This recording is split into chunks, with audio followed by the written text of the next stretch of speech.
Okay, welcome to chemical bonding. Chemical bonding is a 3-page unit, a little larger than the previous units.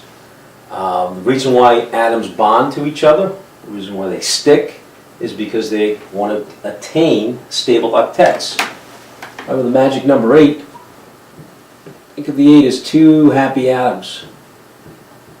They've reached electron heaven. And because of that, their potential energy has decreased, and they are more stable. There are two types of bonds, ionic bonds and covalent bonds, as far as this course is concerned. And then there's a mixture of the two, which is at the bottom of this page. All right, so when a metal combines with a nonmetal, the metal loses electrons to the nonmetal. Remember, metals are on the left of the table. They're losers. Sodium, you're a loser. So sodium loses electrons to chlorine, and it makes the most common salt, sodium chloride.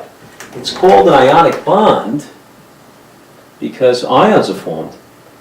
The metals, if you recall, will form positive ions and the nonmetals negative because of the transfer of electrons from the metal to the nonmetal. Now the way we depict this is with the dot structures. And this would be the dot structure of sodium chloride. Maybe it would help to see it beforehand.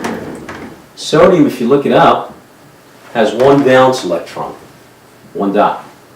And chlorine, if you look it up in group 17, has 7 valence electrons, 7 dots. So this would be the before picture, where the sodium transfers its electron to the chlorine.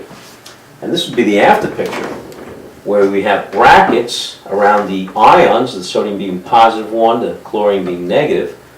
All right, charges outside those brackets, and we always have 8 dots around the nonmetal.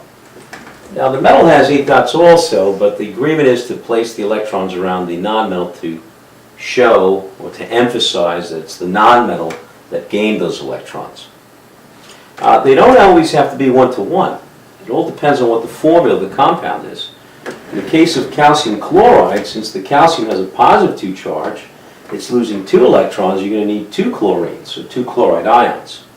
So notice how the chlorines are not attached to each other, but they're both attached to the calcium because opposites attract. So to draw this with the calcium on the side and the chlorines attached to each other would be incorrect. Let's try another one like this. You have some room at the bottom here, and you'll find it to the right of your notes. In this screen, let's draw it below. Let's practice doing something like sodium oxide, Na2O. Again, if you look up sodium, sodium has a positive 1 charge and oxygen a negative 2 charge. So in this case, you're going to need 2 sodiums. The positive 1 charge bonded to an oxygen with a negative 2 charge. And of course, let's not forget, besides the brackets and the charges, the 8 dots around the nonmetal. And it really doesn't get any much harder than that. Crazy example would be something with, let's say, AlCl3, in which case you would have the aluminum with a positive 3 charge and the 3 chlorides around it, but I've never seen that. This is pretty as hard as it gets. Now the second type of bond, major type of bond, is the bond that exists between nonmetals, which is called a covalent bond. Let's take a look at that. When a nonmetal bonds to a nonmetal, they share electrons. Since both of them want to gain electrons, the end result is a sharing. So the word covalent, the co here means sharing. Sharing what? Sharing valence electrons. And the classic example would be hydrogen and oxygen. Remember, hydrogen is not a metal, and oxygen clearly is a nonmetal, and they would share electrons, which really means that their electron clouds overlap. Let's give you an example, you and video of that. So it's, I have an electron, you have an electron, let's share. So my thumbs here represent the electrons between the atoms, And since both atoms have nuclei that are pulling on these electrons, as a result, the atoms stick to each other. So, simplicity of a covalent bond. It's due to the simultaneous attraction of both nuclei for the electrons that are in between them. Whenever you have a covalent bond, whenever you have a sharing of electrons, what you end up with is not ions, but molecules. So a molecule is two or more atoms sharing electrons. And these are called the top 6 molecules, as a friend of mine puts it, because these are the ones most often tested on the Regents. And they are listed here: H2O, NH3, HCl on one side, CH4, CO2, and the Hankel on the other. Now let's try doing these together. Oxygen with 2 hydrogens. So separately, you'd have this. The oxygen, remember, if you look it up in group 16, has 6 valence electrons. So the hydrogen has to park its electrons in this area here between the hydrogen and the oxygen. And the same goes for the other hydrogen. So we end up with 2 single covalent bonds, one here and one there, as depicted there. In the case of NH3, which is ammonia, you could easily see where the hydrogens go if you start with nitrogen. You have 3 unpaired electrons and 3 places for the hydrogens to come and park their electrons. And then in the case of HCl, that's even easier. Chlorine has 7 valence electrons, and there's nowhere else to put the hydrogen except here, as depicted. You'll see why I've placed these 3 molecules on the left side of this table and these on the right in a second. CH4 is a little bit harder to draw, because when you draw carbon by itself, with its 4 valence electrons, you start to think that it can't accommodate the hydrogens. But you'll learn later on in college chemistry that the carbon can make these electrons equivalent through a process known as hybridization, which is not tested on the Regents, and then it can easily accommodate the hydrogens. CO2, I'd circle that one. That's a little bit harder, because CO2 has 2 double bonds side by side. So there's a single bond and there's a double bond. And there's 2 consecutive double bonds in carbon dioxide. Let's see how to draw that. Let's draw the carbon in the middle with its 4 electrons and oxygen on each side. 1, 2, 3, 4, 5, 6. Now draw this oxygen going in the reverse direction. 1, 2, 3, 4, 5, and 6. And it's the unpaired electrons that are shared. So there's 1 double bond. And the next double bond, a little harder to draw here, would be that one.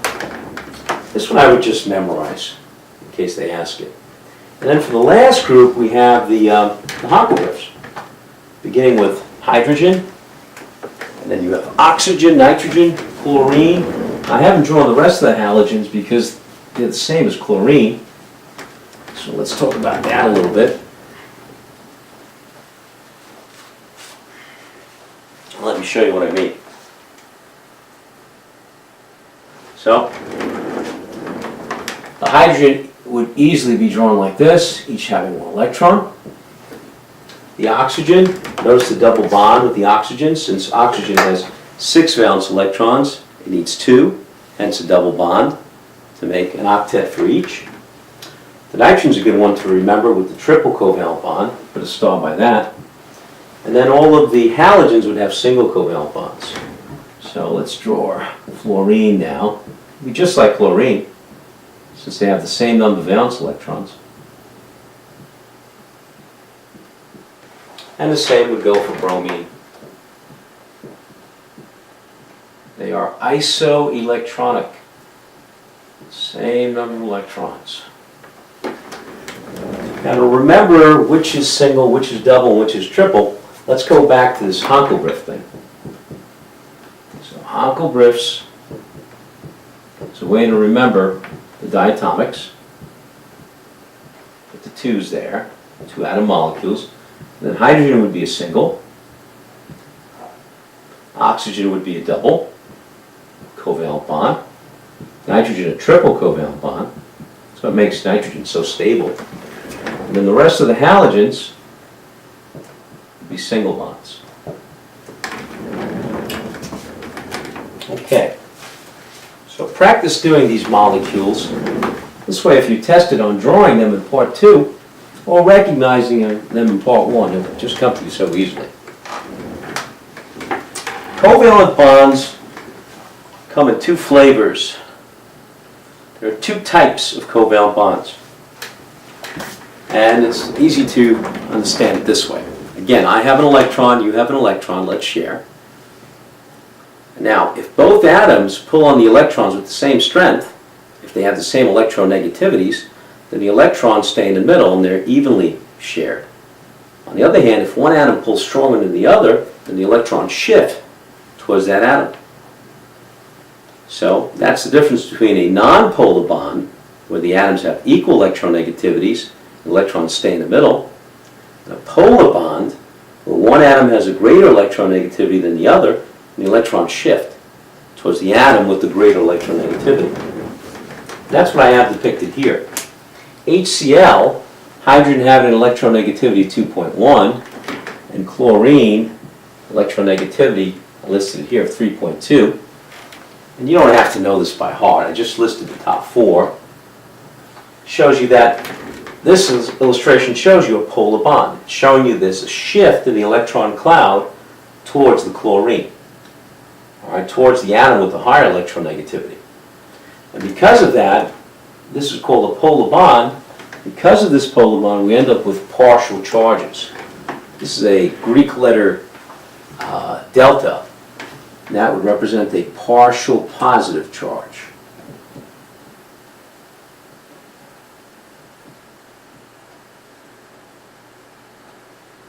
And this would be a partial negative charge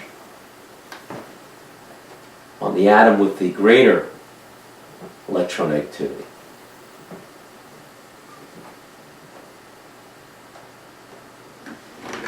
Now in the case of the hydrogen, because both atoms have the same electronegativities, the electrons are shared evenly. They're smeared evenly.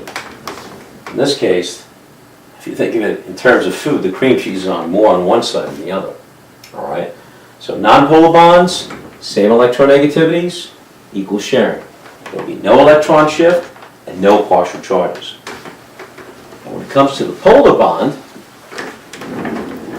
once again, as I have written here in your notes, let's highlight those points. The polar bond, we have different electronegativities leading to unequal sharing. So electrons shift, I like that word there, they shift towards the atom with the higher electronegativity. That's the atom that gets the partial negative charge. The other atom, the one with the lower electronegativity, will have a partial positive charge.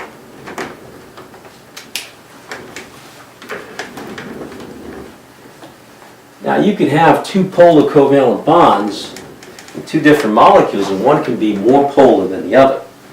And that's the next thing I want to look at.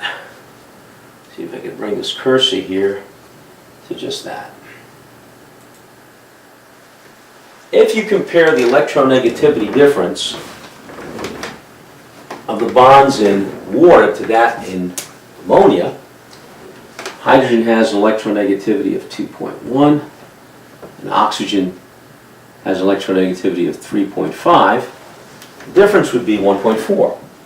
If you did the same thing, if you calculate the same electronegativity difference for ammonia, nitrogen would be 3.0 and hydrogen 2.1. You see that the difference is smaller.